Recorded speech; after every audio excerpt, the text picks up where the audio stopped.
Hello, this is Scarlet and Rage Podcast. Thank you for taking time to watch tonight. If you're listening for the first time or for the fifth time or for the 20th time, if you would go ahead and hit that like and subscribe button. Thank you for you new subscribers here recently. We appreciate your support. We thank you that you have helped us hit that next little milestone of 700 on our way to 1,000 subscribers. Here to discuss all things Ohio State related in this early week episode. As always, we are going to discuss the Nebraska game and take a look at what is killing Ohio State's chances to accomplish its goals this year. The first of those goals, I would say, being winning the Big Ten championship. Are they dead? No, they're not technically dead. But after the game Saturday, many people across Buckeye Nation are beginning to have serious questions as to whether this team has what it takes to be able to get over the hump and, win big. And by win big, I mean win the Big Ten, make it to the national championship game, and win the national championship game. But, at least making it there. That was the minimal expectation for this roster. And those chances seem to be slowly dying away with each game that we play. I know that coming off of a bye week, everyone, myself, expected there to be a sense of urgency, there to be just something other than what we saw. What we saw was lackluster, not a lot of energy, not a lot of fire. Don't want to minimize what the defense did in getting the stands and ultimately, getting the big stands and ultimately helping them win the game. That certainly is commendable, and winning a game is certainly better than losing a game. But there is a point where how you win matters. There's a point where what you look like comes into the equation. And the problems that this team has had have not seemed to really improve at any point this year. And now, based on this Nebraska game, those issues are compounding and seemingly getting worse. Problems at left tackle. Yes, the defense looked pretty good for the most part. Don't have any real complaints about the defense. However, this is par for the course. Nebraska is not a good offense. They're not a high-powered offense. They're a very mediocre to maybe even less than mediocre offense. So this isn't an offense that should be scoring lots of points on you. And the Indiana game, I think, definitely set expectations a bit high and a bit lofty at 52-7 or 50, whatever it was, 59-7, whatever they beat them by very badly. There were several turnovers in that game. That's not going to be replicated every game. I did not expect going in to top Indiana's feat, and that certainly does not mean that Indiana is going to win the game because they won in a blowout, and the Buckeyes won in a nail biter. But it does mean that that Indiana game becomes all the more interesting because they're relatively talented, they are very well coached, and they're hot, and they have a lot of momentum, and they have nothing to lose. So that game actually probably is in the background now as we're looking at the upcoming Penn State game in Happy Valley, which after the performance Saturday, I am even more concerned about what is going to take place. Can they win? Of course they can win, but it's a tall order, especially with the way they played the other night, especially with the way the offensive line is playing. We're talking about 2.5 yards a carry against Nebraska. 2.5 yards a carry against Nebraska. Now, Nebraska has a pretty good front seven, but not a dominating front seven. I mean, it's not like it's a front seven that's going to be national championship caliber or anything like that, but they do have a good front seven.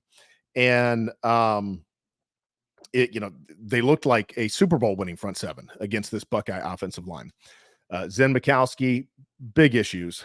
We can talk about Justin Fry's development. We can talk about Justin Fry's lack of recruiting. We have talked about Justin Fry's poor recruiting on this episode, multiple times. We'll get into that again tonight. It's one of those unfortunate things that you see it unfolding, you see it taking place. You hope that it will not impact the program at some point, but you kind of see it. You see that building, you see that brewing, you see that coming down the line, and it's probably just going to be a matter of time before you have to pay the piper. And it looks like they're having to pay now. They're down Simmons, and you shouldn't be down one offensive lineman and have such catastrophic results. I know he was a good offensive lineman. I know he was probably going to be a second-round pick, a very outside chance for a first-round pick had he not have gotten hurt. But that doesn't change the fact that he did get hurt, and it doesn't look like we have anybody to fill that spot. And it's not hard to trace back. You look at the last 3 recruiting classes from Justin Fry, and they haven't been stellar. If any other coach recruited their position the way that Justin Fry had recruited offensive line, then Ohio State fans would be livid. They would be discontent. They would be calling for a change. They're certainly starting to become many more that are calling for a change. Go ahead and put it in the chat. Those of you that are watching, do you think Justin Fry should have another shot next year? With the way that this offensive line seemingly has performed this year, kind of good up until losing Simmons, and now after losing Simmons, very, very poorly is all we can really conclude from the other day. What does that mean? Is there a development problem? Is there a recruiting problem? Certainly a recruiting problem, and it's starting to look like possibly a development problem. Jason says, nope. Yeah, I agree. I'm ready to move on. The big problem with the Justin Fry hire, and I think it's just been kind of run a thread through Ryan Day's time, that it's hard to get all the pieces together. It's hard to get it all in line, and it's always like something is missing. Justin Fry was Day's, I guess, his best friend. He was his best man in his wedding. It's difficult to hire your best friend to run something as important as the offensive line at a university with as high of standards as Ohio State, and with the expectations being what they are, unless that guy is a top in his profession. If he's a proven top 5 offensive line coach in the country, sure, go hire your best friend. If he's kind of an upstart guy that has never really done it at an elite level, that's not a fantastic hire in my opinion. I think I've said that all along. I think that's starting to show pretty obvious. Frosty Mugg says, I don't get all the negativity. It's Ohio State's first year in the physical Big Ten. They're not ready, but give them a few years. They're not okay. Well, I mean, my question to that, Frosty Mug, is if they're not ready now, when are they going to be ready? This is year 6 for Ryan Day. Okay, but Ohio State, yeah, you need more depth to contend in the Big Ten. Ohio State is going to be there. Yeah, but my question again is when? This is year 6. It's a top 3 composite roster in the entire country. When's it going to get a lot better than this? Sure, you could recruit some better offensive linemen and maybe a little bit less at the wide receiver position, and you're still going to be, kind of that top 3 class, and probably better by having the talent in the offensive line. Yeah, well, this is holy crap, my bad. It just looks like it's year 1. Okay. Well, I mean, yeah, I don't know what to say. I mean, Day has had every opportunity to try and get things squared away. It's been a defensive coordinator, going back to Kerry Combs, which I think many people in their gut really felt was a questionable hire, because he'd never been a defensive coordinator before. And again, Ohio State needs to get out of the business of doing things that have, of hiring people that have never done something. They need to be hiring experts. They need to be hiring top of their field. They don't need to be hiring guys that, are not proven, unless you're a proven head coach yourself and you've got a track record of going out and finding these diamonds in the rough. Urban Meyer kind of had that track record. He found Tom Herman as offensive coordinator. He found Ryan Day as an offensive coordinator. Two relative unknowns, but there's a big difference. That's a strong personality, a strong leader, and a proven success at the helm. When you've got a young guy like Ryan Day, I think you need the I think you need the experience. I don't think you need guys that are upstarts. And then we come to the second defensive coordinator hire, Jim Knowles, which is an enigma to me. I don't know if Jim Knowles is good. I don't know if Jim Knowles is not good. I don't know what the issue is with Jim Knowles. He is, it's said that he's not really able to run his defense, that there's problems with Larry Johnson. Again, all of this falls on Ryan Day. All of this should have been fixed going into this season. All of this. He's got the roster. He has the NIL program in his favor now going behind him. He has a multi-million-dollar coaching staff, and the results are just not looking like they're any better than they have been the last few years. It looks like this team is almost exactly in the same boat as last year's team. Good, pretty close, but not quite there. The odds of this team beating 4 or 3 consecutive top teams are very low. Very, very low. I hate to have the dim, outlook on that, but that's just the truth. Can they beat Oregon in the Big Ten championship if they make the Big Ten championship? I mean, that's very much in question right now. Personally, I don't have confidence in them at all. I don't have confidence in them in Happy Valley. I really don't know that I have an extreme amount of confidence in them against Indiana, even though I believe that by the end of the 4-quarter game, the sheer talent advantage will probably win out for Ohio State. I don't think there's any question Indiana is a better coach team than Ohio State.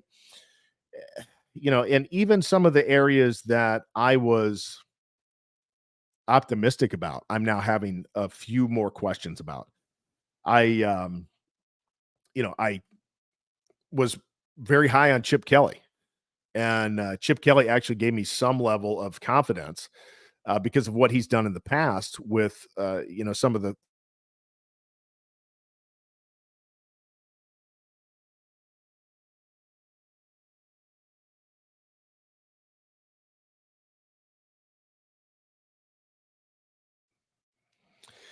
and some of the rosters that, that he has had. However, he called an unbelievably terrible game against Nebraska. I don't know what he was looking at. I'm not sure what he was thinking. I don't think there's any other way to say it other than Chip called a really rough game. Now, I mean, I'm not totally out on Chip. I mean, I think he can recover, calling one bad game. I'm not going to say he stinks or he can't do it.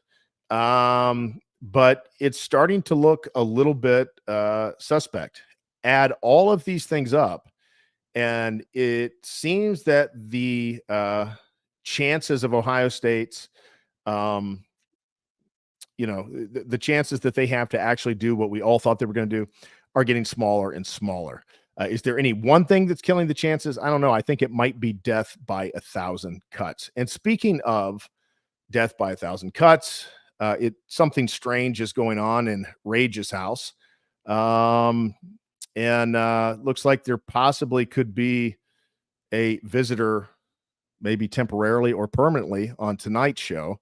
Who's there? Hello? Ghostface? Well, how you doing? Speaking of killers, here is one right here with us now. Ghostface. Is Rage going to be able to come back shortly and go over what's killing Ohio State's odds to win it all this year and to win the Big Ten? Or is he out? Has his chances for the night ended? Michael, I just came to pay a visit, considering we're about 3 days away from Halloween again. I gotcha.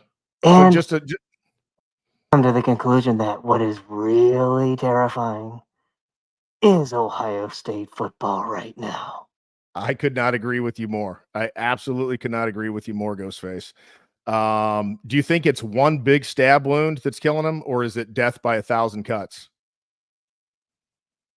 More like going for the jugular.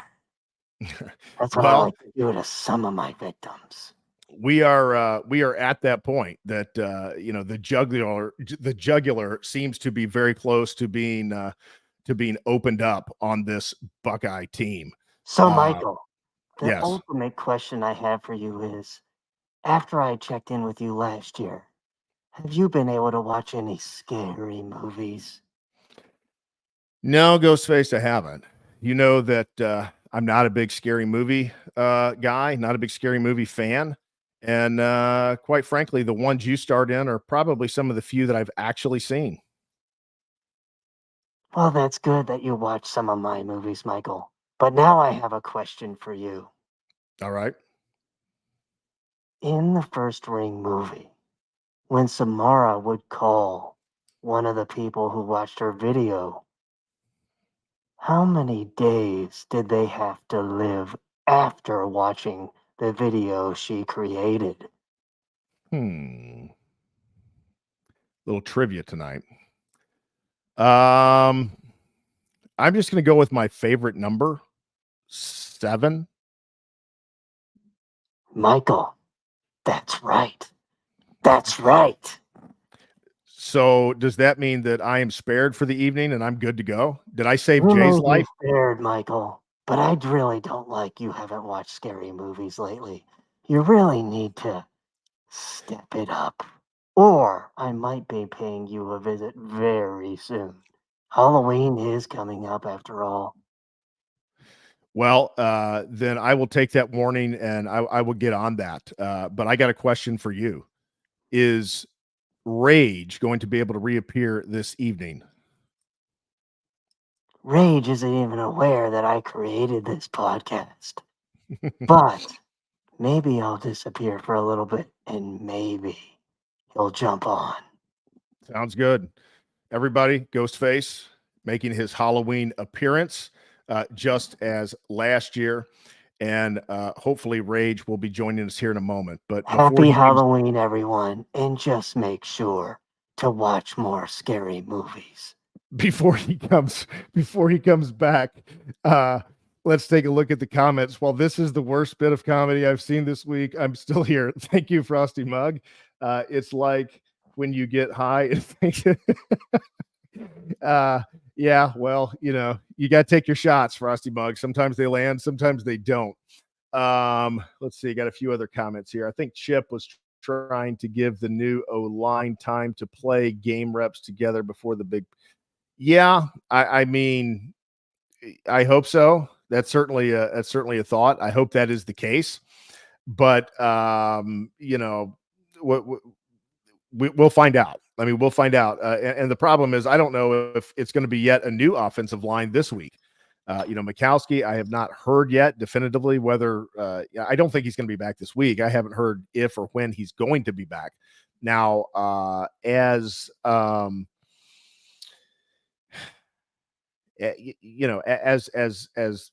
the game went, I don't know that we can feel necessarily bad that Mikowski's not going to be back. However, it's a little bit scary to think about what could be behind the next curtain. I mean, if that was who the coaches felt was the best option, then what are we going to be in store for in Happy Valley if it's not Mikowski, but somebody else? So I don't know if it can get a lot worse. So I guess we've got that going for us, but it's not an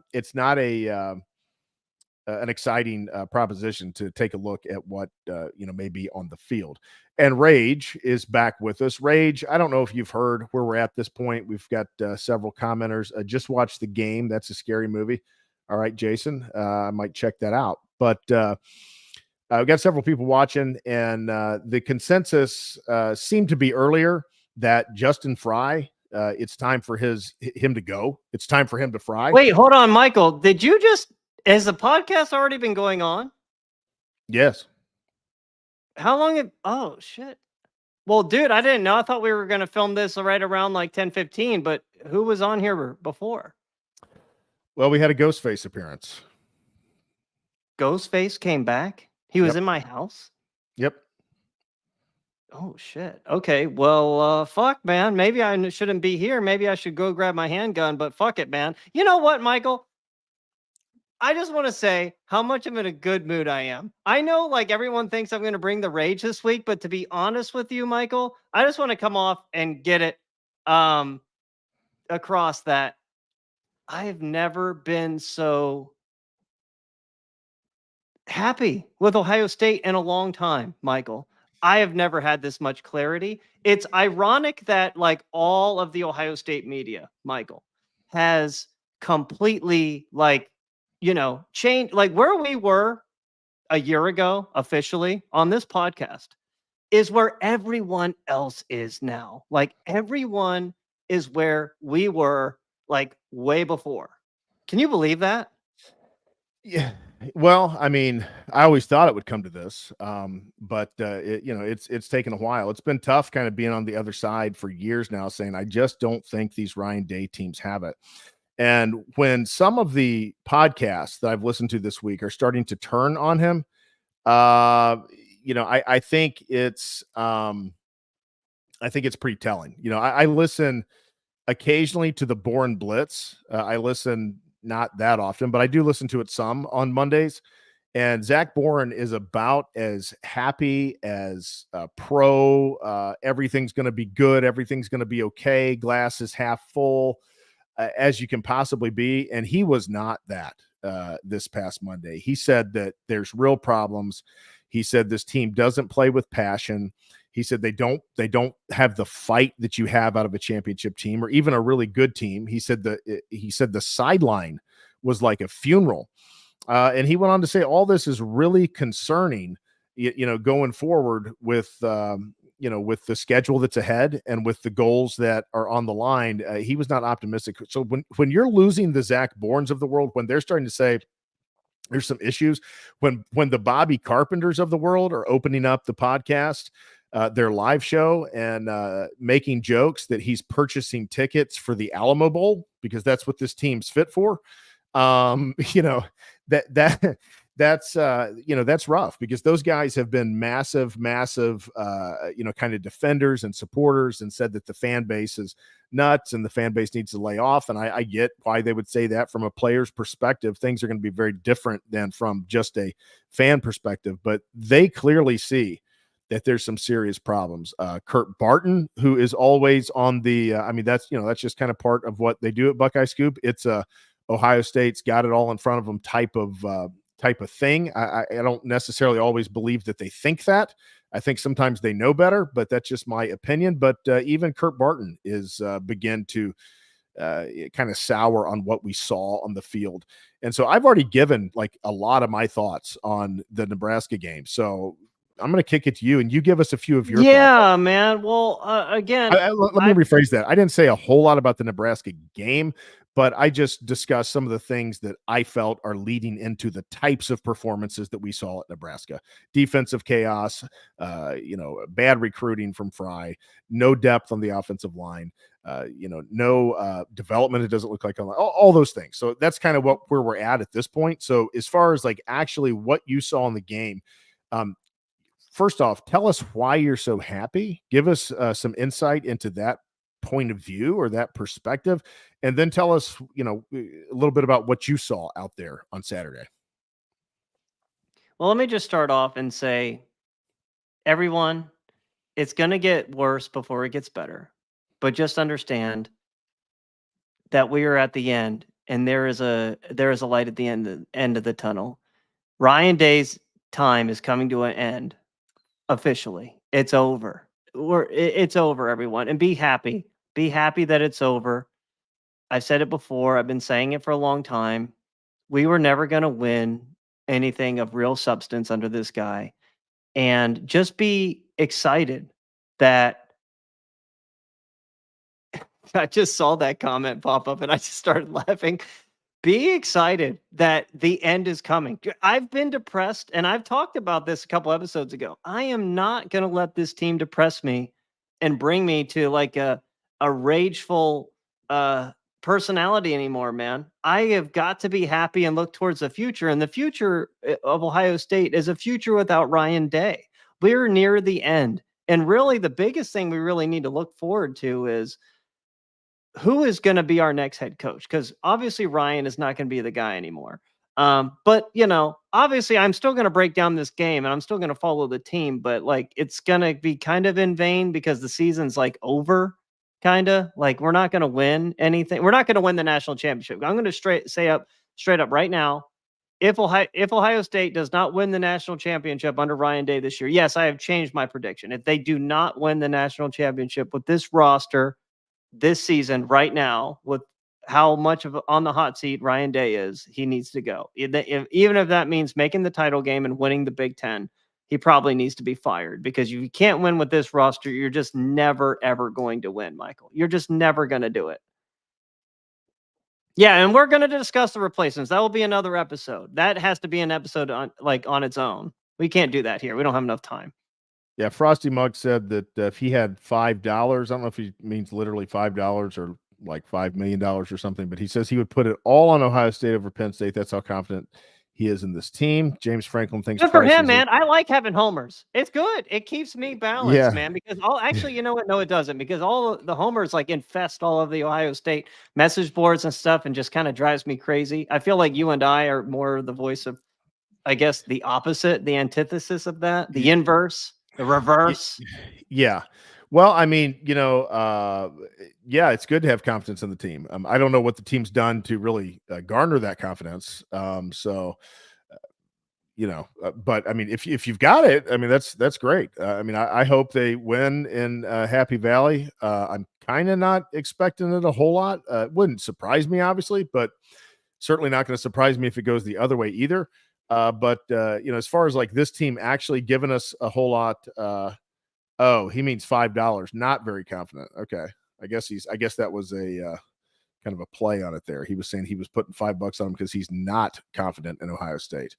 So we'll let Frosty Mug chime in and see if that is indeed what he was saying. But yeah, I don't know how you could be confident in Ohio State. Well, from what we've seen this year and then what we saw, against Nebraska.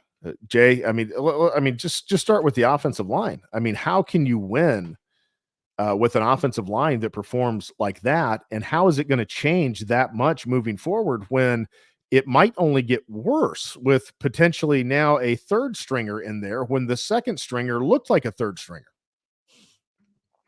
Yeah, man. Well, first off, again, the offense, let's just start with the offense. Let's talk about the offense versus Nebraska. First thing is first, Zen Mikulski, massive problem, right? Like you watch him in this game.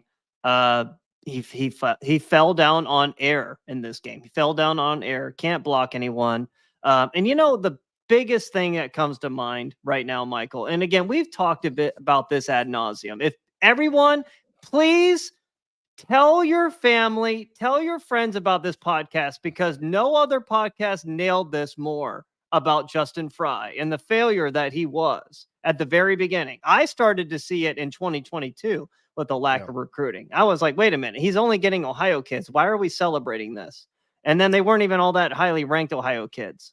And it's like everyone was like trying to applaud him and this, that, and the other. But we were the only fucking podcast that nailed the failures of Justin Fry and Ryan Day. But again, this is the one. If you want the truth, come here. Now, back to the Justin Fry thing. And I guess recruiting. Rage, real quick, offensive line, Dragon Flight looks like a bunch of candy asses that are scared to hit somebody. Fact. Yeah, for sure. I mean, they haven't looked tough. They haven't looked physical. I remember just a couple of years ago seeing CJ Stroud get a cheap shot against him with Notre Dame, or maybe I think it was Kyle McCord last year, actually. The Notre Dame guy kind of took a cheap shot at him. Offensive linemen who were standing around him didn't do a thing. I mean, they didn't do a thing. So, who would look good on Ohio State's roster right now? Who? I'm going to name a couple people. Jordan Seaton. Emil Wagner, who is, by the way, the starting right tackle for Notre Dame, and he's from Ohio. Samson Okunlola would look pretty nice right now as well. Do you know what these guys all have in common, Michael? What? none of them are from the Southeast. And well, they also have in common that we whiffed on all of them, correct? And we whiffed on all of them. So there are two Yep. things. Number one, none of them are from the Southeast. So when people say, oh, all the big offensive tackles are in the Southeast, well, I just gave you 3 right there that are not. And then, and don't tell me Jordan Seaton is from IMG. He's not. He was from Maryland. He's from Maryland and played at, I forget the team's name. He was in Maryland. I believe he was at DeMatha, one of those Maryland teams, and then transferred to IMG for his final 2 years. So no, he is not a Florida kid. All How three big- of them. Samson Okolola's is from the Northeast. How big of a difference, Jay, if Fry lands one of those guys, let alone 2 of those guys? What kind of difference could that make on this team if he lands one or 2 of those guys? Just again, the words, it cannot be described. It can only be shown. And watch the tape on Jordan Seaton and what he's doing at Colorado right now. He has locked down that left side for Shedeur Sanders. Shedeur Sanders, I watched him on TV the other night against Cincinnati. Jordan Seaton, a true freshman, is paving the way for a touchdown for Colorado. That is just amazing. So think about it. Josh Simmons, again, I think he would be starting over Josh Fryer, for instance. But if you lose Josh Simmons to injury, you just basically insert Jordan Seaton on the left side, and then you insert Josh Fryer into the starting lineup on the right side, and you're fine. Yeah. Well, Frosty Mug says Dragonflight O-line has talent. I think they lack development coaching. I would agree that they have enough talent that it shouldn't look like this. The on paper, they were every bit as talented as the 2014 offensive line coming into the season. But yeah, we haven't seen it. We haven't seen the development. We haven't seen. Yeah, the coaching does suck. The coaching Mhm. absolutely sucks. But Mhm. again, the talent at the offensive tackle position is lacking. Zen Mikulski, whatever you say his name, Polish person like me, he 306th ranked player in the country. That's just not Ohio State caliber. That's not Ohio State caliber. That's a guy that you snag as an extra in your class. If you can get him, you don't necessarily turn him away. Some of those guys turn out to be really good offensive linemen. If you got room, you snag him, but that can't be like what you're focusing on. That can't be like the centerpiece. And that's what he's been doing. And so, on the Buckeye boards, you've had a question or a post today and a long discussion about the Armstrong twins. And, it's kind of like, what are we talking about? The Armstrong twins are true freshmen, and they're like high 3 stars to very low 4 stars. Like, what are we talking about? That's the state of the offensive line room right now. And who is responsible for that state? Indirectly, or at least actually directly, Justin Fry, and allowing it to take place over this period of time, that is directly Ryan Day. Yeah, no, for sure. Absolutely. And, back to Ryan, continuing on with this game, you know what, again, the offensive play calling was so bad. Again, I feel like I'm beating a dead horse over and over again. I'm not surprised by any of this. What is really the most fucking annoying thing is now everybody is starting to see all of the warts on Ryan Day when they have been there for a long time. And our podcast has been the one trying to tell you this. I had my meltdown in Trail of Tears episode a couple weeks ago when I finally realized they're never going to win with this fucking guy. Go watch the Cotton Bowl post game last year. We broke it all down in detail. I'm just happy that we're nearing the end. This recruiting class, by the way, is going to fucking fall apart when he gets fired because Ryan Day is a great recruiter. They're going to have to land a big name. I don't know. Again, I have some thoughts in my head. We'll save that podcast for when Ryan Day gets fired. But so you're calling that now that Day will be fired? Yes. Okay. Fuck yes, I am. He sucks. He has destroyed this program, Michael. His cancerous personality. That is a bold take there, Jay. You listen to Ryan Day in the post game, by the way. He sounds like some bitch ass coward in the post game interviews. By the way, no substance. He just fucking seems like a guy without a plan, and I'm sick of it. I've been sick of it. I've moved past it now. I'm just trying to I'm just trying to weather the storm in my mind and just look at the bright side. And the bright side is there's clarity. There's finally clarity. Like, okay, this guy isn't just gonna do just enough to keep his fucking job, because that's where we've been like the last 3 years. I was personally calling for this little bitch to be post to 2022. I'm like, that's it. He's fucking done. Get him out of here. Yeah. Dragonflight says firing is guaranteed. Frosty Mug. Oh yeah. Oh yeah. He's gone. Be happy, everyone. Be happy that this fucking little elf is gone. So, Frosty Mug coming with his own comedy. Fire him if you must, but you need to keep and mount the beard. Yeah, lot of just for men in that beard, Jay. Yeah, he could be. Isn't that Rogue? Is it Rogaine? No, Rogaine's what you grow your hair back. That's to grow your hair. Yeah. What is the one that actually darkens your beard? Which one is that? Well, that's just for men. Like for men. Okay. Yeah, the little thing you comb into your beard. Okay, I didn't fucking know, man. Mm-hmm. Again, I can't grow facial hair. If you haven't noticed, like I can't even. Huh? I used to have a beard, but I as I got older, I would grow it like partially, but I got too gray in my beard, and I just said, forget it. I'm not doing it. Yeah, man. I get it. So offensive play calling in this game, this is kind of my stream of consciousness. The play calling still weak all of the first quarter until finally throwing deep to Carnell Tate when Nebraska only rushed 3, because it felt like when Nebraska rushed 4 or brought any kind of pressure, they sacked him, but they finally threw deep to Carnell, think was it the second quarter or late first quarter. One thing I've noticed, Michael, with again, Ryan Day is it was a good throw, by the way. He did underthrow him though. No, that was not a good throw. I disagree. It was not a good throw. Well, I did say he underthrew him. It was actually kind of a poor throw. He was just so wide open. You just couldn't miss him. Nebraska's too fucking slow. Ohio State never run. Again, I've pointed this out, but they're I was watching Michigan against Michigan State, but Ohio State doesn't run any trick plays like Michigan does. Where are the double reverses, the half-pack passes, the throwbacks, the snap to the running back, pitch to the quarterback type thing, that? None of that ever happens under Ohio State. I can't remember the last time they ran a trick play.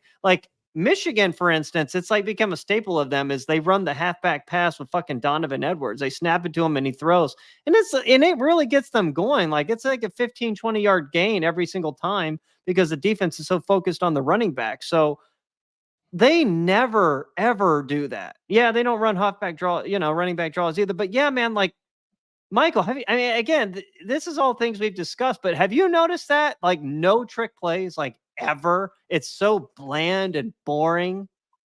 Yes, absolutely. I've noticed that. It's always bland and boring. And Jay, I noticed this in 2019.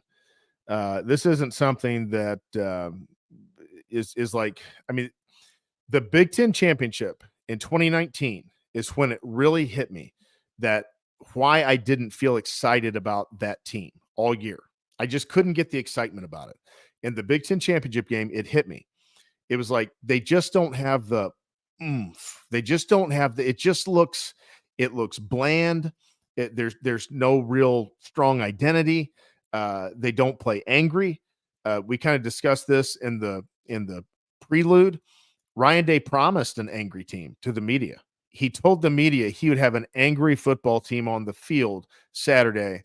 And Austin Ward, who's been busting Ryan Day's balls, and when Austin Ward starts busting Ryan Day's balls, it's getting bad in Columbus. Austin Ward asked the first question. I don't know if it's the first question, but he says, was this an angry team? You said this was going to be an angry team. Was this an angry team? Well, of course it wasn't an angry team. And Ryan Day didn't even answer the question. So he knew they didn't go out and play like an angry team. And I don't think after almost 6 years, he's capable of producing an angry team. It just seems like his teams are what they are. They don't play with passion. They don't play with fight. All this brotherhood love stuff isn't working and bringing them together and causing them to play for each other. Yeah, well, back to 2019, I talked about, I don't know if I picked up on it. Like, I look at the Penn State game in 2019, and I really had a lot of problems with that because I've said before, it's Ryan, it never goes like said. I guess I'm going to have to keep saying it, but it's Ryan Day's fault that Justin Fields got hurt against Penn State because then he played hobbled against Clemson. And then in the Clemson game, the play calling was just weak and very weird throughout the entire game. And all season, Ohio State never really built like a dominant passing offense. So when Dobbins got hurt, they were kind of really fucked. They were like a fish out of water, and you were forcing Fields to throw off a bad leg. It was just a disaster all the way around.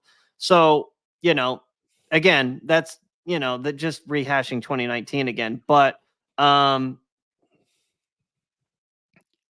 to Will Howard, man. We just talked about like the lack of, arm strength and everything.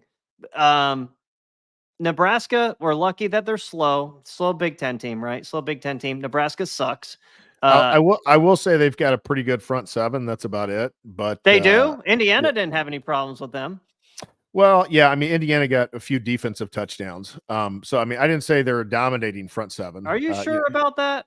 Well, Raiola threw 3 or 4 interceptions. So I mean, there was definitely touchdowns that were set up very much by the defense. And that's what I was saying earlier is I didn't think that was going to be a repeat. I mean, because it takes for you to beat a team like Nebraska 56-7, things got to go right. I don't care how good you are. You do have to remember something.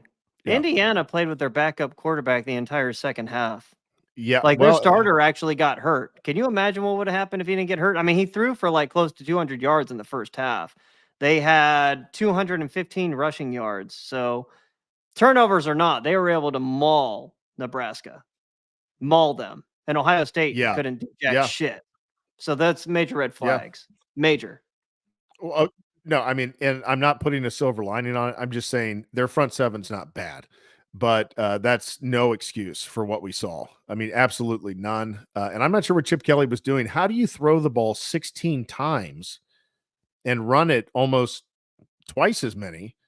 I don't know exactly what the number was. It felt like twice as many. Maybe not twice as many, but they certainly ran it a higher percentage of the time than they passed it. And you run for 2.5 yards a carry, and so yeah, when the you bring up Will offensive Howard, play calling. Yeah, again, that just goes to show Ryan Day's lack of feel for the game. He doesn't have a feel for the game at all. He has no pulse for the game. He just, square peg into a round hole or vice versa the entire game. He can't adjust. If things don't work, he doesn't really have an answer for it. I thought, watching in 2019, he was that guy. But again, when you hire a head coach, a guy without any head coaching experience, like, what is it Forrest Gump said is like, life is like a bunch of chocolates. You don't know what you're going to get. It's kind of like that. You don't know what you're going to get. And that's dangerous because at Ohio State, you should know what you're going to get every single hire you make, because this is the pinnacle of college football power. You should hire the best, not just at head coach, but at position coaches. You shouldn't be firing people because you already have the best people there. It just doesn't make any fucking sense, man. But again, that goes into another discussion. But maybe our program isn't as good as we think. Maybe we need to reevaluate expectations for the program all time, considering our lack of success historically against the SEC in bowl games, out west, all of that stuff. Michael, Will Howard, holy shit, man. For being a mobile quarterback, he's slow. Did you see how slow he is a couple times? Well, yeah. I mean, he's a guy who can escape that initial rush and he'll get you 3 or 4 yards, whereas a really elusive runner would get you 12 to 14 on that same, that same scramble. He's an improvement from Kyle McCord because Kyle McCord couldn't do that. So, there's been a lot of times this year that we're 2nd and 7 or 2nd and 6 when under Kyle McCord, we would have been 2nd and 15. So, I mean, that's a big help. But no, he's not a guy that's going to be able to win a game with his legs. That's for sure. Dude, no, I get that. But I said this when we got him. I'm like, yeah, he's fairly mobile. He's not going to be outrunning people left and right. But fuck, man. I mean, he might be a little worse than I thought because he did scramble to the left right before we kicked that one field goal that we missed, I think. He scrambled to the left.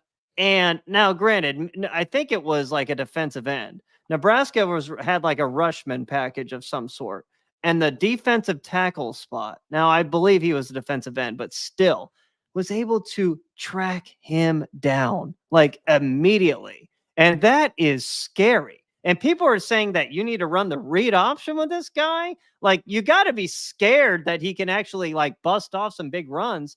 Where has been the big run from him this year? I don't remember him running past 15 yards. Not one time, Michael.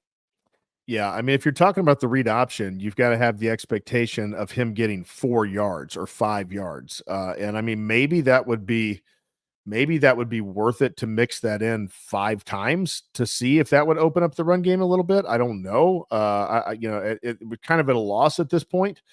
I think that coming into this season, we felt that the type of quarterback that Will Howard was going to be enough based on all the other factors.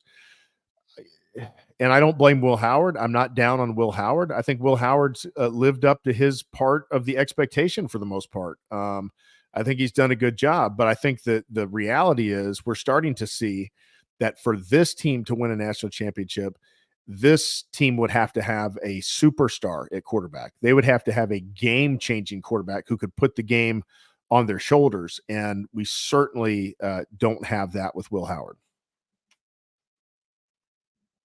Win the national championship, man. Fuck, I just hope we can win a game. And playoffs? Playoffs? Isn't that what Jim Morris said?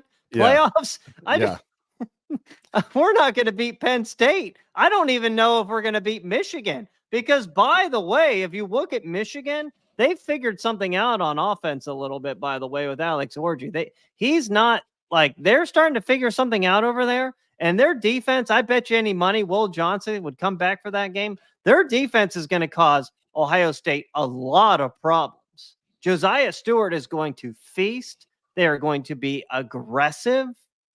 And do we expect that like Ohio State's going to be able to pass protect? Yeah, our receivers are going to be able to get open, but Michigan's secondary is good enough to cover our guys for at least a few seconds.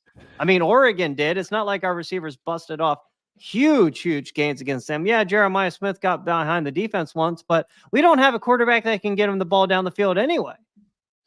Yeah. Agreed on all of that. And, another just, I don't even call this a nitpick. I call this a head scratcher.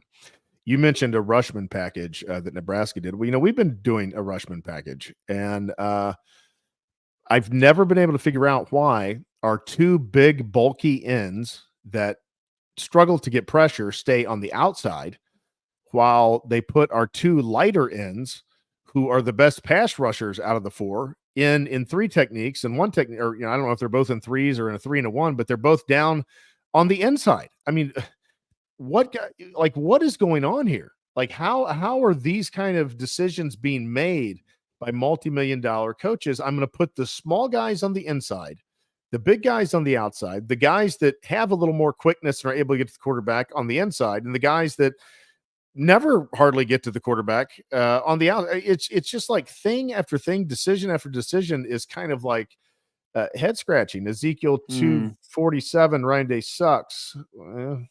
Taylor Thompson. Yeah, no, he absolutely does fucking suck, man. Yeah. But again, we've been saying that for a long time. I've never seen that guy before, but whatever. Taylor Thompson, definitely slow compared to what he was advertised as. Jacob Evans, $20 million roster and still can't go 15-0 like your big bro Michigan did. Yeah, I got you, Jacob. We're in agreement with you. We're not happy about it, but we're in agreement with you. SSLS says you guys are nuts, but funny. Thank you, SSLS. I guess that's a compliment. And Frosty, are we nuts though, or are we just preaching the truth? Because sometimes people like just don't like hearing the the real truth. Because even like the podcasts that like try and come off as like edgy, you try and look at them like again, I look at other podcasts, but they don't tell you the real truth. They're a bunch of softball. I think they care about like getting subscribers like more and stuff like that. Again, yeah, subscribers are nice and everything, and we want to get our message and all out there and stuff. But fuck, man, like we owe it to you to give the truth, man. Again, me and Michael, we don't need the money. Let's just be real. Him and I are doing fine in our lives. We don't need the money like that. We're just trying to, give you the truth where others are not. Yep. We don't do this for money. We do this because we like to do it. Jacob Evans, I'm talking shit all in good fun. I know you are. And you got the right to. At least we got one champion in the Big Ten who beats the SEC and wins the national championship. Because it doesn't look like it's going to be the Buckeyes this year. Citrus Bowl. If we go to the Citrus Bowl, Michael, we might be able to win. Really? Cooper 2.0 going to a disappointing bowl against an SEC team? That's just more disappointment. That's where we are as a program now. You got to accept it, man, until it gets turned around. That's just more disappointment waiting to happen. Hey, by the way, I know that, no one, again, we said this already, but, we obviously still don't have a kicker, Michael. Have you noticed that we still don't have a kicker this year? Yeah, I've noticed. And yeah, it's just like, again, it's pointless to talk about. There's like 1,000 problems with the program right now. That's just one of them. If this were like an actual like title contending team, I would have a problem with it. We've pointed out before that Ryan Day didn't fork out the money for the Miami of Ohio kicker that went to Alabama. But again, that's Ryan Day. He doesn't have a plan. He doesn't know what he's doing. He's not a good CEO. He's not authoritative. He's a bitch. We know this. We know this. Society outside of like this podcast, they don't know this. Jacob Evans, you guys did have some bad luck with the Simmons injury, though. I'll admit that. Yeah, I mean, it certainly was bad luck, but fuck the luck, man. You make your own luck by recruiting better. Fuck that shit. But yeah, we shouldn't be in a position where there's nobody behind Simmons. But even with Simmons, it was honestly not looking good with Ryan Day at the helm, that you're going to run through a slate of really good teams. I mean, it would be it's a murderer's row he has to go through. I mean, Penn State, Indiana, Michigan, who's, it's a rivalry game, throw the records out. Crazy things can happen. Plus Ryan Day is going to be so tight. You couldn't, he's going to be as tight as can be. I'll just put it that way. And then you'd have to go through Oregon and who knows who else, probably Texas and Georgia. It wasn't probably going Ryan to happen. Day's tighter than a virgin on prom night, baby. Well, that's one way to say it. So it wasn't going to happen probably with Simmons, but Simmons certainly, it went from being a tall order to what looks to be, in my estimation, pretty much impossible. Now, obviously, if they prove me wrong, Jay, great. That would be delicious crow to eat. But I just don't really have that concern, because it seems to me that with this performance, the writing is kind of on the wall, because the performance does matter. It matters because this is coming off of a loss. This is coming off of a bye week that, they should have been chomping at the bit to get out there. Maybe you could understand a little bit of a slow start in the first quarter and a half, because it's a bye week. But, after that, like, they should have taken over and beat this team, 34-17, 34-10, something like that, 28-10 at the least. I mean, good grief. It was ugly. And it the writing's on the wall. This team is going to be is likely going to be one of the more disappointing OSU teams in maybe in my lifetime. Michael, I'm sensing some real pessimism from you, my friend. What has changed, man? I feel like I've weighed in, just changed your mind, weighed on you a little bit with just everything. Well, I mean, I was not a Ryan Day fan to begin with. But I did have some belief in this team, and I was willing to be optimistic. But when you just continue to see the same things, and you actually see them getting worse, they're getting worse. They're not getting better. So I would be not very smart to optimistically invest myself into what I'm seeing. Why would I do that? That's just setting yourself up. Just accept the reality. Approach the season that maybe you could be pleasantly surprised in a 1 in a million type of scenario. But, I'm not going to sit around and calculate my retirement plan because I bought a lotto ticket. The odds are what they are. And so that's kind of where I'm at with this team. Hey, Michael, by the way, did you know that Ohio State didn't have one first down in the third quarter? I believe they had the ball like 3 or 4 times and like maybe 20 yards cumulative in the third quarter. Did you know that? No, I didn't know that. I mean, I saw that. You could see, like, good gosh, are they ever going to move the ball? But I did not know that the stats were quite that Yeah, bad. it was dude, I'm going to be honest with you, everyone. I sat there in my basement. No, I don't live in my parents' basement, before you throw out that joke. I sat there on the couch and I really just chilled. I really didn't cheer. I didn't get mad. I just sat there. I just sat there and watched the game. I even told my wife, I was like, you know, this just doesn't do it for me. I just nothing does it for me. I didn't celebrate when Carnell scored. I just kind of sat there. And if anyone has ever seen The Boys, when Homelander is like watching like the film made about him when he's just sitting there, that's kind of like how I was, like that whole GIF thing. But yeah, I was just sitting there because, watching that, I just didn't really know what to think. And obviously, I know this team isn't good enough to win. I know they're not. I know they weren't bad enough to lose Ryan Day. But as the game ended, I was like, okay, now I have some clarity. I'm actually feeling in a good mood again. But yeah, man, just very despicable performance. One more thing about the offense before we move into the defense, because we're not done yet here. Man, do you realize how much of an abortion it was, the play calling after they took the fucking lead? Like that again, if I were actually like in tune with the game and actually cared at that point, I would have been like catching something on fucking fire, Michael. Like they got so conservative after taking the lead. They had just stopped Nebraska, punted the ball back to Ohio State. Brandon Inniss did nothing with the punt, which, by the way, they did finally move Caleb Downs to punt return because Brandon Inniss has turned out to be kind of a bust there after everyone was sucking his dick after Akron, which he didn't really do much in that game either. He just showed a little bit of moves against Akron. But it's just like, like throwing screens on 3rd and 12. Like, what are you doing? I mean, I guess I know what he's doing. It's Ryan Day. We should always expect the opposite of like comments. Once you expect that, you're not going to be disappointed anymore. But like just trying to scrape by with the win is just so despicable. Yeah. So You kind of cut out there, Jay, but I think what you were saying was think about what you should do, what changes we should see, and then expect the opposite of that. And that's probably what we're gonna see. So that was what you were saying, I think, when you cut out. Yeah, I was basically just like anything that comes to common sense wise, like for a football game, in the game, like anyone who knows football, anything that's common sense, just expect the opposite. Expect the opposite. So looking at the comments here, Caroline Cutter, can we hear Ghost? I don't know, something Ghostface again soon. Can we hear from Ghostface again? What are his thoughts? Curious. I don't know. Caroline. Hopefully not. Hopefully he leaves my fucking house. I think Ghostface is gone.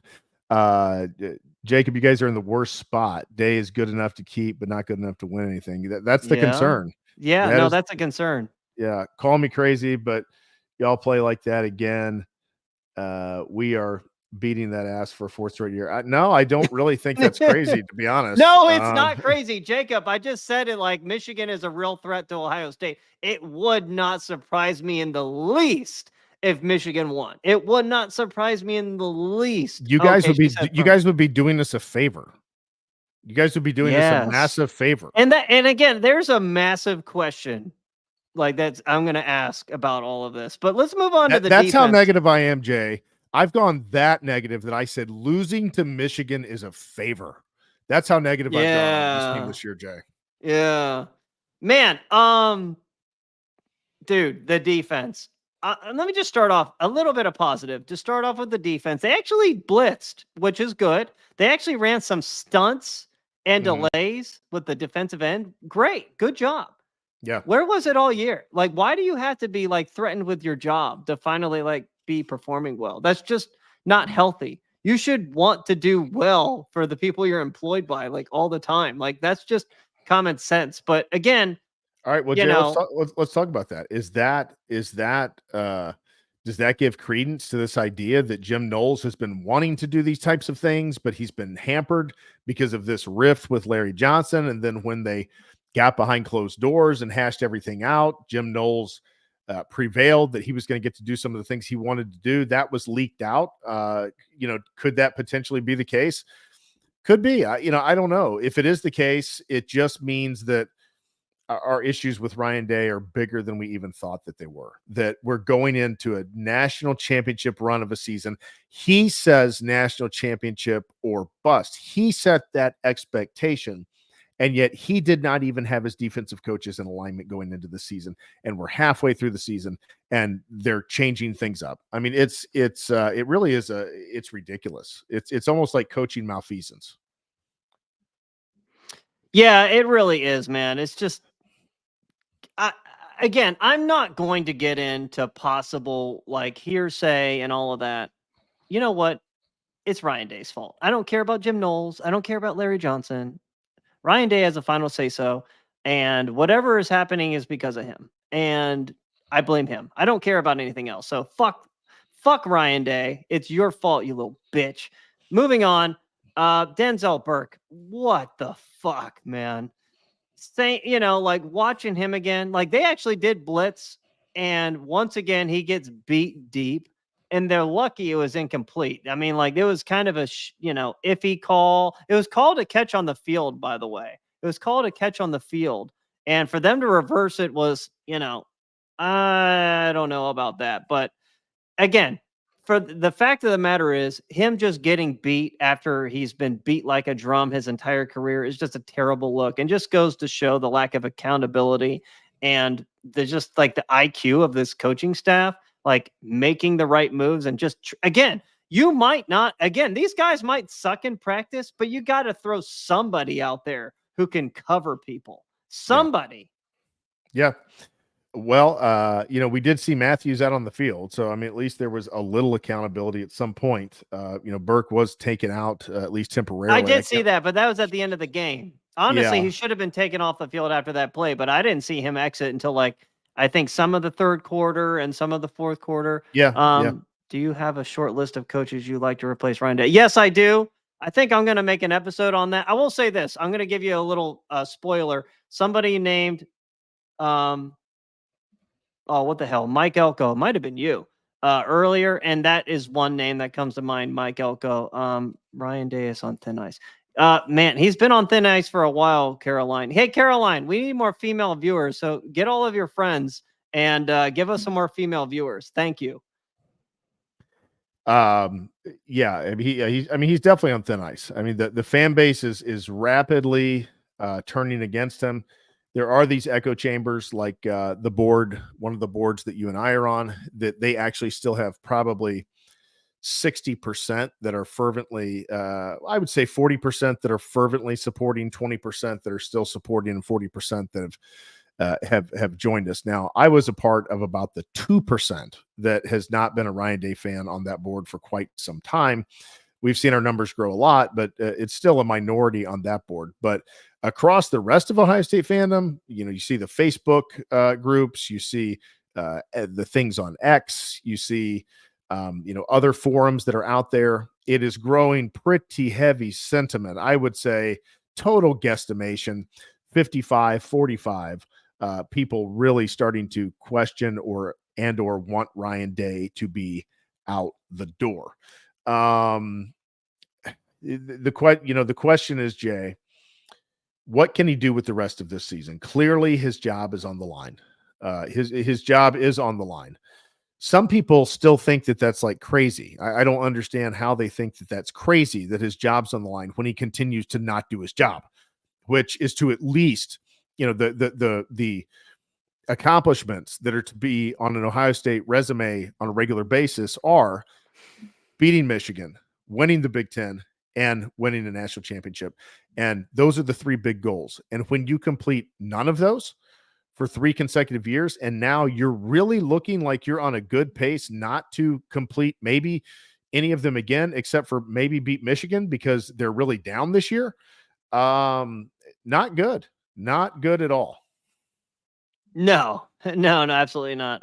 Okay, more female viewer. Oh yeah, I would absolutely take Jim Harbaugh, but Jim Harbaugh wouldn't take us.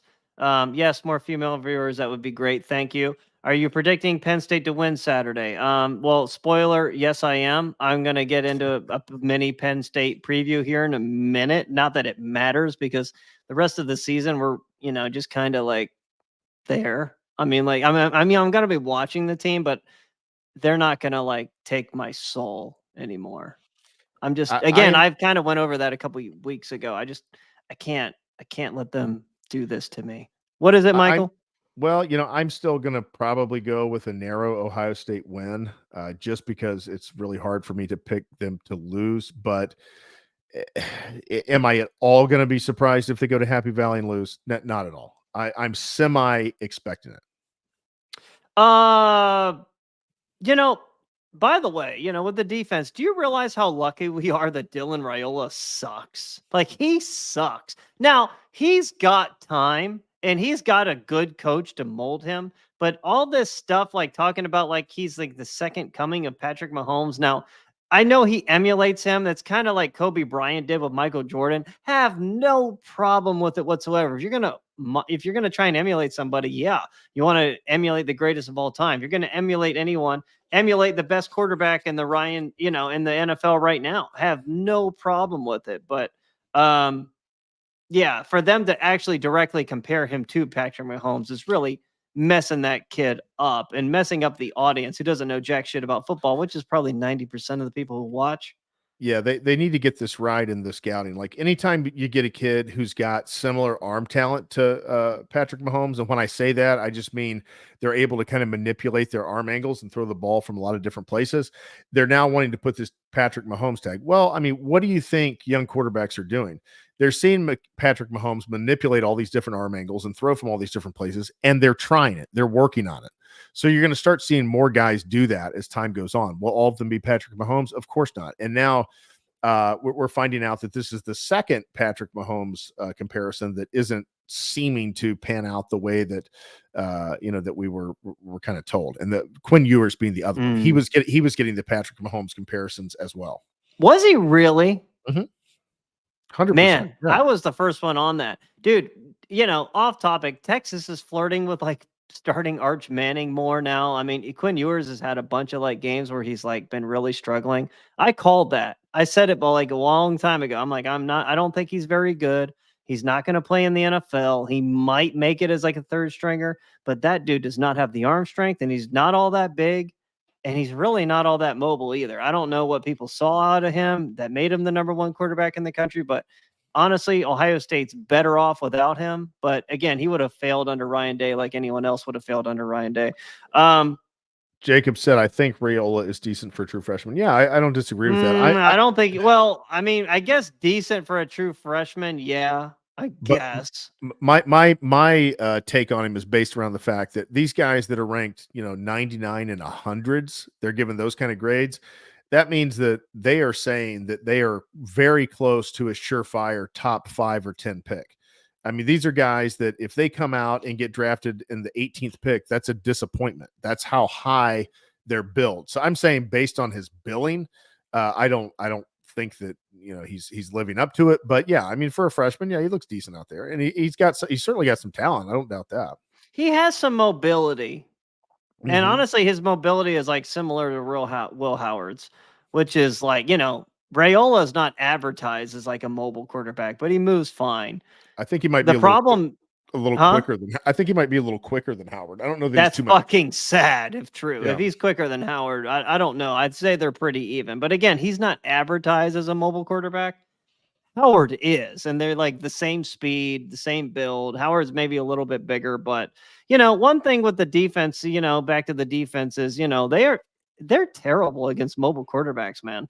Like, why, they kind of went away from pressuring the quarterback, but then they dialed it up again, like late in the third and throughout the fourth. But there's a big chunk in the middle of that game when Nebraska was having success that they got away from the blitz and everything. But, they got away from pressuring and, it was opening up running lanes for him. And, like throughout the entire game, they just had terrible angles. and leverage from just a terribly coached team, man. Like, again, they were blitzing more, but even when they were blitzing, they still had just bad angles with like tackling and coverage. And okay, yeah, they're calling the games better, but that's not solving the systematic, fundamental problems that persist when it comes to just football acumen, getting down in the correct position, wrapping up. JT Tuimoloau had that sack, and he about missed him. He came free, Michael, had one hand on, and was able to get one hand on Riola and pull him down, and then he got up acting like he was like Superman or something. Like, what in the hell is that? Like, who takes such a poor angle at the quarterback? I mean, you have time. Break down and then just tackle him. You don't have to have a kill shot. Not that I've ever seen JT Tuimoloau have a kill shot anyway, but dude, just make the fucking tackle. Yeah. The only one that tackles well on this defense is Caleb Downs. Yeah, and he was, he cut his teeth at Alabama, so And I feel bad for the guy that he transferred to such a culturally destructive program. Like, honestly, when Ryan Day gets fired, he's gonna leave. Hopefully he would stay with a new coach. It just depends on who we get, but knowing him, he'd probably go back to Alabama, and I don't blame him, but it's gonna suck. It's gonna suck to have that kind of talent playing on your team, not really featuring him all year, and then he's like gone. But that's the world we live in with college football. But I don't blame him. I would not be mad at him for that. Well, and it's the world that we live in with Ryan Day as the head coach. He doesn't take elite talent and forge it into a deadly weapon. He takes elite talent and forges it into kind of a dull, blunt force object that has to be very perfect to win battles, because there's nothing out of the ordinary. There's nothing that's going to take anybody's surprise. When you scout Ohio State, you're not going to get some big massive wrinkles thrown in there. You see the whole ball of wax. It is what it is. And it's tough to win that way in games. I mean, look at the way that Georgia responded to losing to Alabama when they've got a big game. I know they didn't play that great against terrible Mississippi State, but they go out in a big game and they're taking it to Texas. I know it ended up being kind of close, not really close, but I mean, closer than it looked like. But, that's what really good teams can do. They can turn it on a given night, and they can make another really good team look bad. A Ryan Day team has never done that. Never done that. Urban Meyer teams, yeah, they beat a really good Alabama team. They were playing at such a high level that they made that really good Oregon team look bad. I mean, they could have beat that Oregon team 59-20 if they weren't turning the ball over left and right that game. But the Ryan Day teams never have the ability to turn that switch and put on that kind of pressure and that kind of intensity and aggression to shake a team. That team's always just able to stay steady and just keep playing their game. When that's what happens, the best team wins 9 out of 10 times. And when Ryan Day plays top 5 teams, the best team wins, 7 out of 8 times. So, I mean, that's what we're looking at with Day as the coach. Is he probably going to turn terrible overnight? No, but it's not going to change. This is what it is. Jacob Evans, you guys have a great show. Nice to see some OSU fans that keep it real. Thank you, Jacob. We certainly are trying to. Yeah, Jacob, man, spread the. Thank you so much, sir. Spread the good words to anybody who would listen to anything Big Ten related. Obviously, we're not Michigan fans, but yeah, man, spread the word. I was dying laughing last year when he was dancing with your players before the game. Yes, it looked completely ridiculous. Was that Ryan Day who was dancing? Yes, it was an embarrassment. He was. I don't remember. He was dancing like an idiot with the players. I try not to watch that fucking little elf, whatever he is, like little troll. Whatever. Yeah, I try not to watch him because he's not an interesting person. But again, back to your point, Michael. The team doesn't play with what you're looking for is because the game is called so weak. Like, they don't feature their players. It's not a fun razzle dazzle offense. Like, again, I feel like the offensive play calling has just gotten worse and worse each year. And it really does look like that the 2022 team was Ryan Day's best chance at a national championship, and he just failed. He just failed. Like, that was their best team. They had an NFL quarterback. They had 2 NFL offensive tackles. Yeah, the defense sucked, but I mean, considering like they had chances to put Georgia away, and like they just didn't do it. They just didn't do it, and they just didn't execute the biggest things. And as bad as the defense was, they could have made Georgia not score an 80-yard touchdown on one fucking play. Like, don't put Lathan Ransom one-on-one against Arian Smith. Like, who fucking does that? Like, know your fucking personnel. Like, Lathan Ransom, we've said it. He's not very fast. He's not very big. He's not a cover guy. Why is he on Georgia's fastest receiver? That's common sense, man. Have him in like some kind of deep shell coverage, and then have like corner pressing to like jam Arian Smith at the line. Like, these are common sense things that just don't happen at Ohio State. They just do not happen. Yeah. I mean, it's like I said, they're head scratchers. They're stuff that like you feel like you're in a bizarro world because you're like, this is clearly, this is football orthodoxy to do this. Everybody would do this. Like, nobody would not do this. And then you see it over and over not get done. I think Caroline's trying to troll me. J for day. Yeah. I think she's trolling me. Yeah, I think that is a bit of a troll there. Yep, same reason, tough Borland. Yeah, exactly. Again, just common sense. Ohio State lacks common sense. And the big constant here is not Jim Knowles or Kerry Coombs. It's Ryan Day. It's Ryan Day. It's Ryan Day's team. It's Ryan Day's defense. He hired these guys.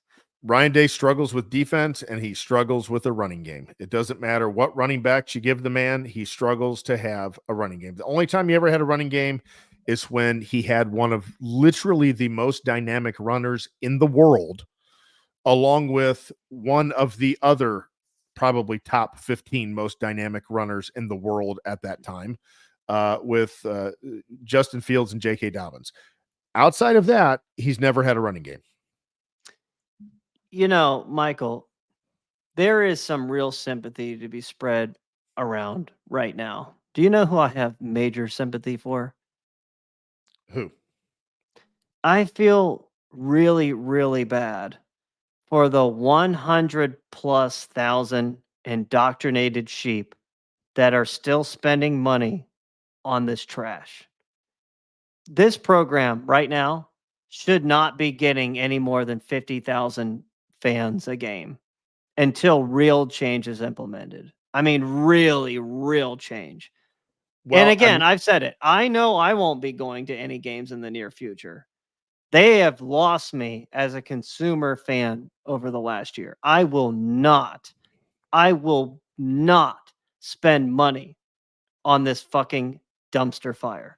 I would rather drop dead than ever spend any waking moment inside that stadium led by such a trash piece of shit, cancerous individual. And I am not mixing my words when it comes to Ryan Day. Now I'm starting to get pissed off.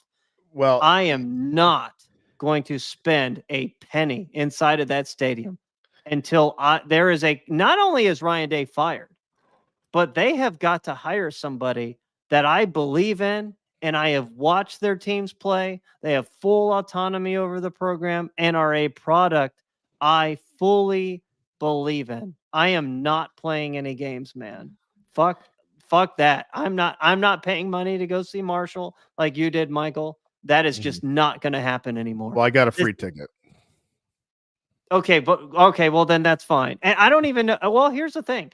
I have a 7-hour drive up to Columbus, Ohio. Yeah, Michael. That's a big difference. That's me spending money on gas to go to that. But I guess I could look at it as spending time with like my parents. Yeah, I mean, I'm an like, hour. Okay, I just happened to go to the Ohio State game, but I'm mostly going to spend time with my parents.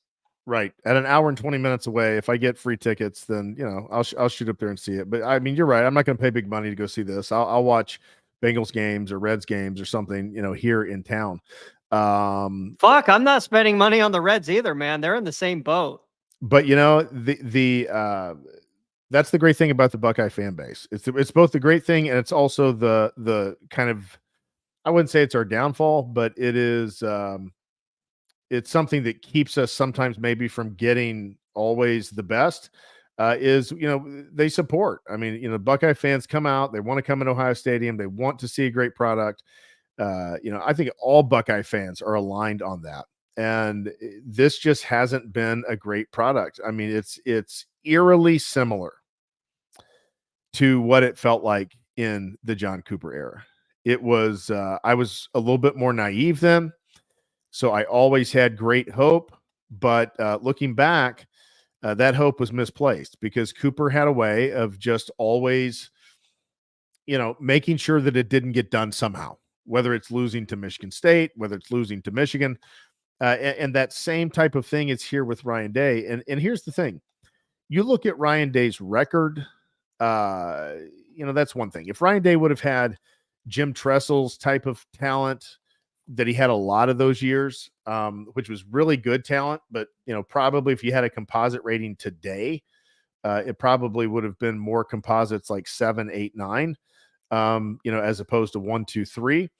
If he had those types of teams and had the type of record he had, like that's one thing, but he has had top 3 and top 4 composite rosters every year and cannot beat a top 5 team, is not winning playoff games, is not beating the rival, is not winning the Big Ten.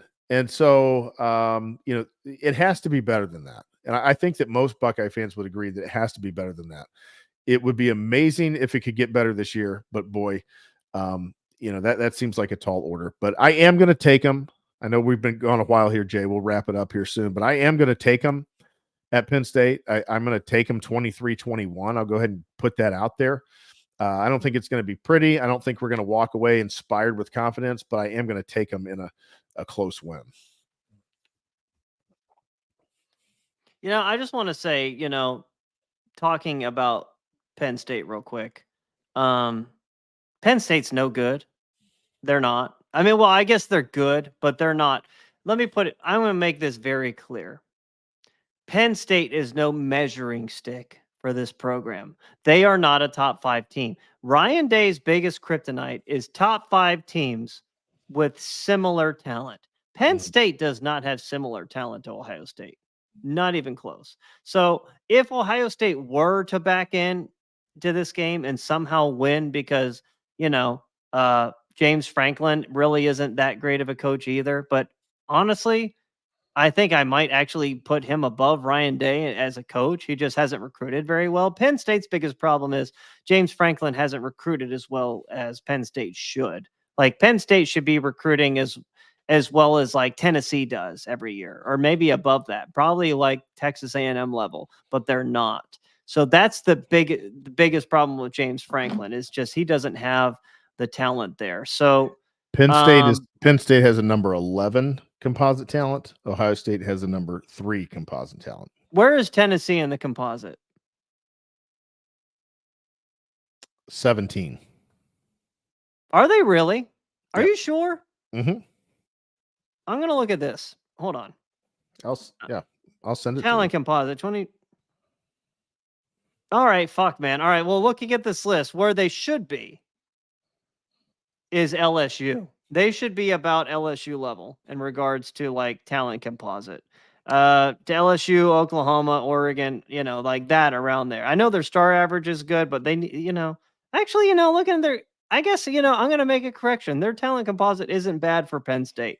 So it looks like they're kind of all jumbled in with those second tier teams. But regardless, he needs to recruit better. Honestly, Penn State should be in like the top 5. Yeah, I mean, they should be inside of the top 10 most of the time. There's no real reason for that with Pennsylvania, New Jersey, Maryland, North Carolina, all right there. There's no reason not to be, in the top 10 pretty much at all No, times. I agree. Penn State, again, they're not a great team. They're solid. They don't actually sack the quarterback nearly as much this year. I know Abdul Carter is still a good player. Dennis Sutton, I don't know if he's going to play in this game. The other defensive end, Tony Rojas is a good defender. The quarterback, oh man, his name escapes me right now.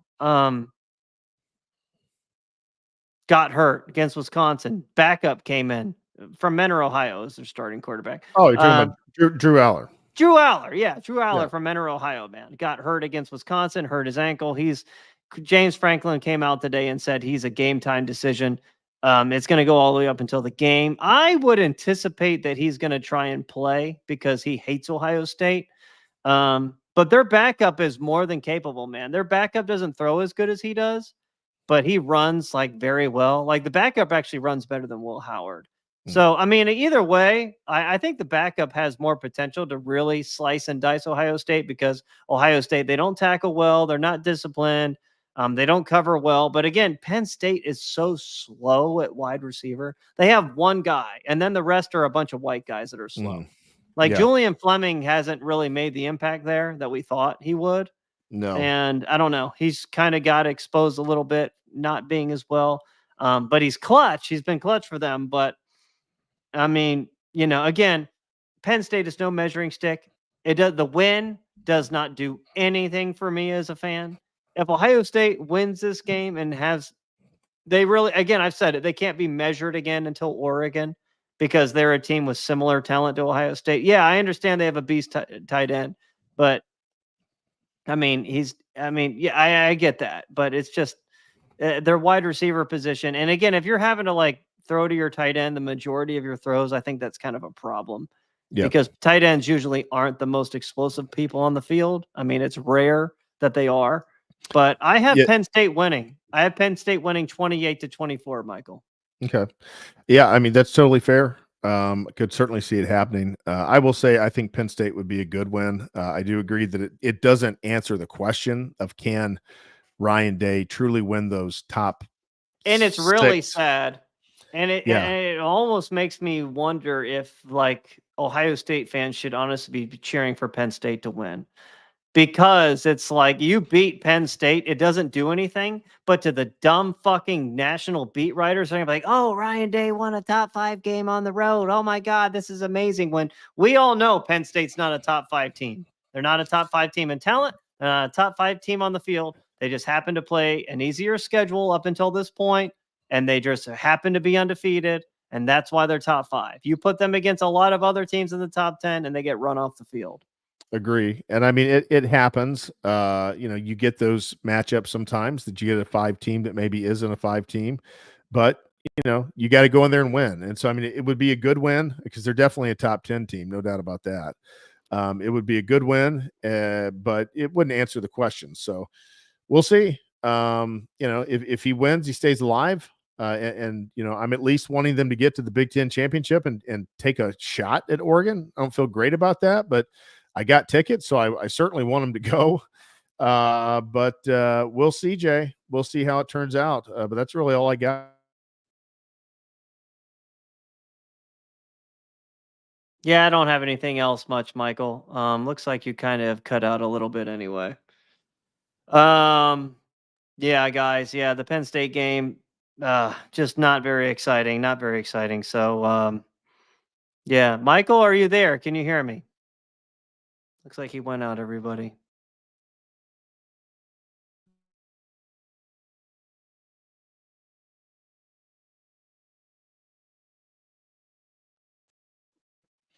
I was almost about to end the stream on technical difficulty there, but we are back. But yeah, that's about all I've got, Jay. I just want to say, I want to respond to Jacob real quick. No, I don't think Ryan Day is going to get fired if Penn State wins because, again, you have to almost take the farthest extreme here and make it the truth. And the farthest extreme is if there's any sliver of light to find any kind of positivity in Ryan Day is they're not going to blame him for a top 5 loss on the road.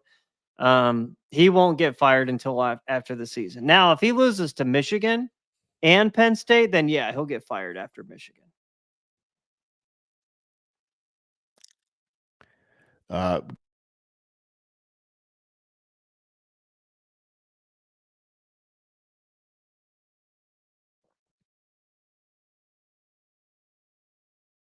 Thank you, Caroline. I think I'm going to jump off, though. Michael, can you hear me? If you cannot, Michael, are you there? Yep, that's it. Well, let's end it here, man. Yep, this is a wrap. All right. Thank you guys for watching. We'll be back later on this week.